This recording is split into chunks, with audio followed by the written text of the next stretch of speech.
Bismillahirrahmanirrahiim waxaan daawadayaal qaybtan waxaan ku eegi doonaa maxaa ka cusub caawa maxaase socda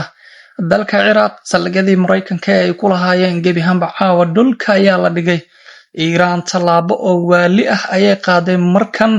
waa ay aargoosanaysaa gebi ahaanba salgada Mareykanka ayaa dhammaanba gobolka bariga dhexe bartilmaameed noqday wasiirka arrimaha dibadda ee Iiraan Abbas Araghchi ayaa isna hadlay oo uu la hadlay warbaahinta Al Jazeera wuxuu yiri qaar ka mid ah dariskeena caawa ay xanaaqsan yihiin waxaan jeclaan lahaa buu inay fahmaan waxa ka socda gobolka uusan ahayn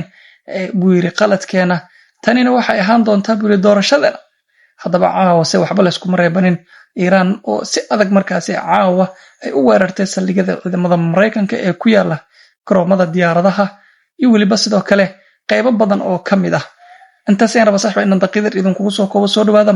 صاحبي lidikana noo imaamada jalka subscribe noo saar like saxbad hore noo joogo meel dheerin garsinaysa haynaga hakrina like noo saar muuqaalka maasineen soo dhawaad sawir wax yar un ka hor laga soo qaaday saldhigga ciidamada Mareykanka ee ku yaala magaalada Elbir ee dalkaasi Ciraaq ayaana waxa muuqda in gebi ahaanba diyaaradaha aan duuliyaha lahayn ay markaasi Iiraan ay qarxiyeen iyo waliba sidoo kale barkhadaha ee kaydka u ah hubka taasi oo waqtigan la tilmaamayo caawa in Ciraaq gebi ahaanba ay dab iyo holac ay tahay talaabada Iiraan ay qaaday ayaana u muuqata argoosigii ugu xooganaa abid hogaamiyaha cusub ee waqtigan ma uusan gaabinin walibana argoosigii Ayatollah Ali Khamenei ayuu dib u soo celiyay wasiirka arrimaha dibadda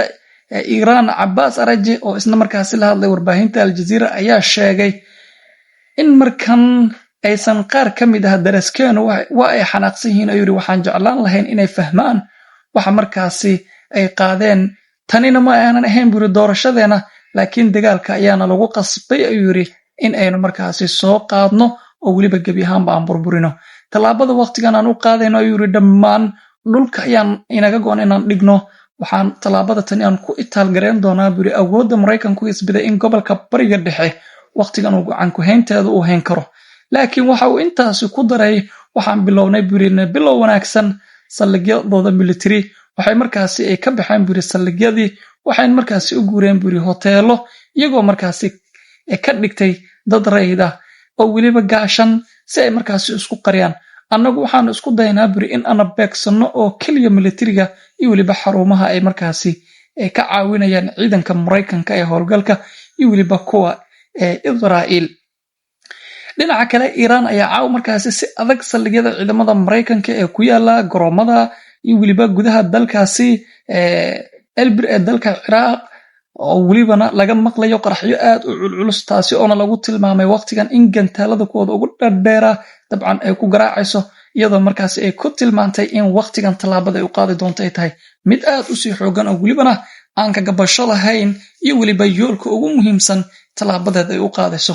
Iiraan caawa way argoosatay oo waliba talaabo culus ayay qaaday gebi ahaanba dhulka ayay dhigtay salgadii Mareykanka uu ku lahaa dalkaasi Ciraaq dalal fara badan kale ayaa la tilmaamaya waqtigan inay u sii qaadi doonaan gebi ahaanba ay basbeelin doonaan hadaba koonfurta bartamaha iyo waliba sidoo kale bariga ee galbeedkaasi ayaa la warinayaa in 160 gantaal oo waliba Iiraan ay hore u diyaarisay gebi ahaanba ay ku tijaabinayso gantaaladeeda oo ay u laadaneed meel ay ku diyaariso ama ay ku tijaabiso ayaaba caaw fursad helayo Ciraaq iyo waliba sidoo kale deegaano fara badan oo kamid ah bariga dhexe ayaa caaw holcaya wixii ka soo kordho qubnayaashana dambe ku qaadal idina saaxiib ciidamada nagu tuurayna ka soo saarno sar like saaxiib hore noo joogo meel dheer in garsin sayno la gareema sanadin